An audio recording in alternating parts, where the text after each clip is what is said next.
Right, I've heard you loud and clear. You want the Everyman's Mech Tech Bible, Superman Edition. However, anyone who remembers my last video on the subject will already know my opinion regarding the concept of the super soldier from a hardline practical military standpoint. For those who haven't, here's a quick snippet to give you the rundown. In my other video outlining the fundamental aspects of a super soldier, I made it known in not so few words that I put the concept into the same intellectual holding bag as things like giant mechs, electric cars, government welfare programs, and HR departments. In essence, they're a convoluted, over-engineered, generally inefficient, and often totally redundant solution to a non-existent problem that everyone still holds an almost religious adoration for, regardless. But even with that notwithstanding, the first and biggest hurdle for me, the reason I've been relegating this project to the back burner for so long, is that comparing bioengineering to mechanical engineering is a bit like trying to jump straight from elementary arithmetic to theoretical physics without so much as an introductory unit on what all the various symbols mean. For instance, we all know that the human genome is comprised of 23 chromosomes, 22 autosome, and 1 sex pairs. But far fewer people are aware that between these 23 sets is circa 3.2 billion base pairs called nucleotides, arranged into sequences which control everything from the being's base stats, yes, including intelligence, but also their personality and lifespan, to even their temperament and religiosity. Essentially, think of the individual nucleotides as keystrokes, their sequences as sentences and paragraphs, the chromosomes as larger component text blocks, chapters, sections, etc., and the DNA molecule as entire self-contained textual units, whole books, articles, papers, etc. Now consider the Babel Library, a hypothetical universal library invented in 1902 by Kurd Laßwitz in his story of the same name, which is supposed to contain every possible arrangement of 100 alphanumeric characters in 1 million character chunks, all charted and cataloged in a nigh-infinite assortment of 500-page books.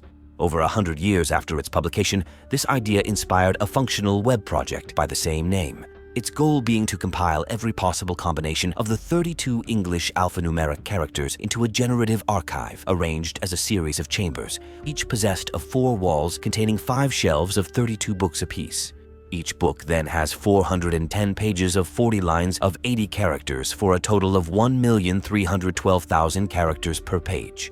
In the creator's own words, this means that the total number of possible books is 32 to the power of 1,312,000. For comparison, the estimated total number of atoms in the universe is 10 to the 80th power.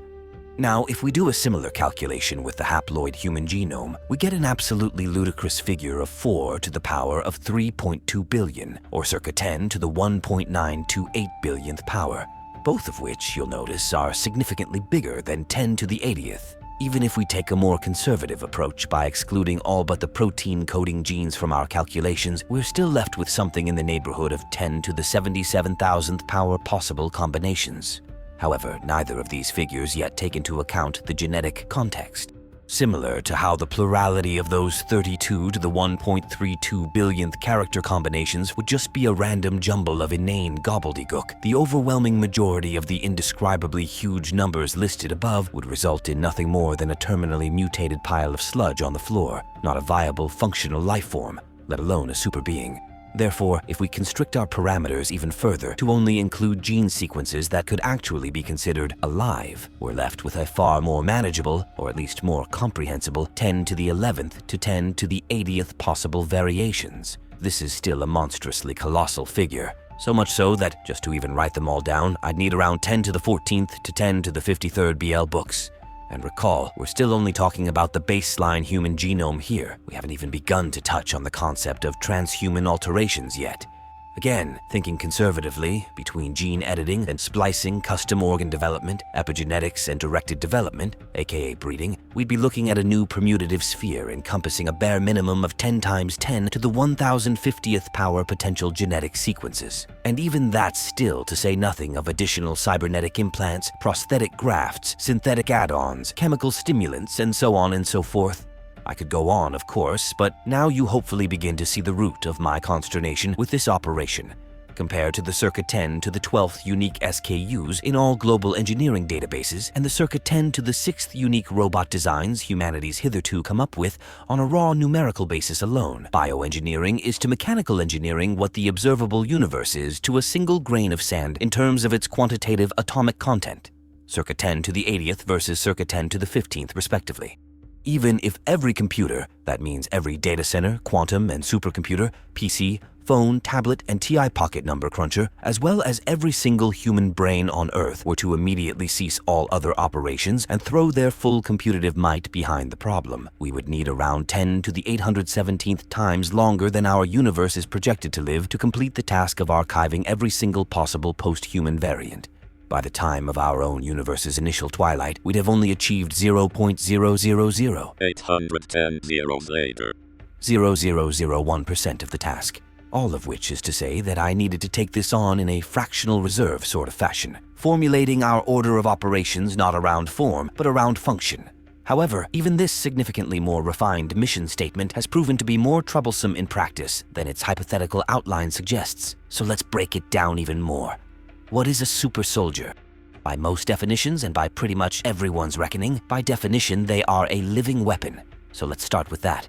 Question 1. What is a weapon? According to 5 separate dictionaries, including Google, a weapon is a tool or instrument designed for the primary purpose of inflicting bodily harm or physical damage. Question 2. What is a life form? According to myself from circa the middle of 2024, a life form is an autonomous, complex, organic machine. Alright then, question 3. What is a machine? A machine is an organization of physically and functionally distinct component elements whose ordinary operations combine to perform tasks that none of them could perform on their own. Question 4. What is organic?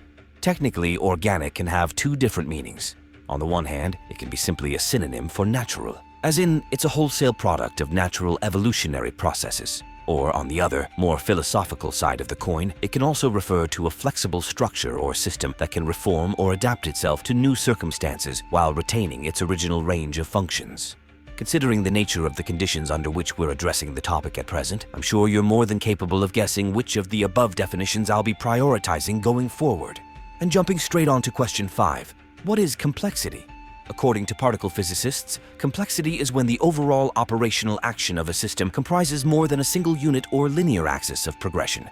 For example, a car engine works by a linear process of fuel injected into a piston, A, ignited by the spark plug, B, exploding C, propelling the piston downwards, D, driving the crankshaft, E, which converts the linear force into circular rotation via the transmission, F, which sends a modulated amount of said rotational energy into the camshaft, G, which spins the wheels, H, thus moving the car, I. You see? First A, then B, then C, then D, and so on. By contrast, the human body has, depending on exactly how you want to define the word, between 12 and 78 organs, all of which work and operate semi-independently, and all also contain, at barest minimum, hundreds of thousands or millions of semi-autonomous cells, each of which then contains between 13 and 20 organelles, which each also contain sets of micro-machines, proteins, which are linked and folded chains of various molecules. In short, we are to a symphonic orchestra what an engine is to a barbershop quartet. Each have their corporate aspects, but the complexity of the one, and by extension the number of operations it can perform, is orders of magnitude greater than the other. Which brings us nicely around to question 6. What is autonomy? Auto means self in Latin, and nomi in Greek means governance. Putting all these pieces together, we see that a life form is, by definition, a self-governing complex corporation of semi-autonomous parts which work in unison to accomplish tasks that would be beyond their individual ability. And what exactly are they trying to accomplish? Well, obviously, if they're wholly a product of natural evolution, then their intrinsic operational imperative is to survive long enough to reproduce themselves. But if they're a product of artificial selection, then their prime directives can be anywhere from serve the public trust to serving toast. And that was where from the problems with this whole novel brain virus really got their legs. But then, after spending literal weeks drafting, I kid you not, no fewer than 13 entirely different format formulas for this thing, it finally dawned on me that I was German engineering myself into a padded room of my own arbitrary devising. For those who aren't up on their military history memes, German engineering in this context refers to the stereotypical German practice of taking an otherwise practical design template and either making it 50 times more complex for no reason or making 147 mechanically distinct but functionally interchangeable versions of it either because the engineers were strung out on something that made Pervitin look like spicy breath mints or because they just really had an axe to grind with their ground floor maintenance techs for some reason. Regardless, my point is that while I was over here essentially reinventing the car in order to find a round hole big enough for my square wheel design to fit in, I remembered something I said in one of my videos on this very subject. The super soldier is just the sci-fi equivalent to the fantasy adventurer. And it was at this point that I finally thought, rather than approaching this thing like a paint-by-numbers technical encyclopedia like I did with the MechTech Bible and waifu creation manuals, the infinitely more prudent and efficient solution would be to treat it as an RPG character creation sheet, ordering their taxonomical development hierarchy not by their functionally infinite visitatorial minutiae, but by their broader archetypal variables. Race, class, subclass, core stats, bonuses, modifiers, etc. Not only does this method exponentially reduce the waste print spent on ironing out pedantic nomenclature, it also affords me a serendipitous segue into an auxiliary spectrum of augmentation types according to which of the above categories they're intended to modify. Also, yes, I realize I'm playing a bit fast and loose with a lot of my terms and definitions, but trust me when I say this is going to make life significantly easier on everyone, mainly me, when we start getting into the real technical nitty-gritty. And speaking of which, with all our parameters at last litigiously specified, we can finally get on about the actual meat and bones, so to speak, of this project in earnest. Except, here's the thing. What you just heard was a straight transposition of the Operation Ubermensch's seminal chapter. I'm thinking I'll probably approach this thing like I did the MechTech series and steadily release abridged versions of each chapter as I finish them. That way, I can not only milk this thing for all it's worth, but also provide some tiered value for those who haven't got the Wall Street huff to spare on reams of stained paper in this economy. But in any case, let your thoughts reign like an alchemical slurry in the comments section. And of course, don't forget to leave a like and/or subscribe. Come follow me over on alternate platforms and social media. And if you do have a spare shekel about you, consider dropping me a tip, signing on as a member, or checking out my other printed works either on Amazon or Patreon. And with all that said, until I see you again, my friends, as always, stay safe, stay sane, and remember, our way is upward, from the species across to the super species. But the degenerate mind which says, all for me, is a horror to us. May peace be ever upon you.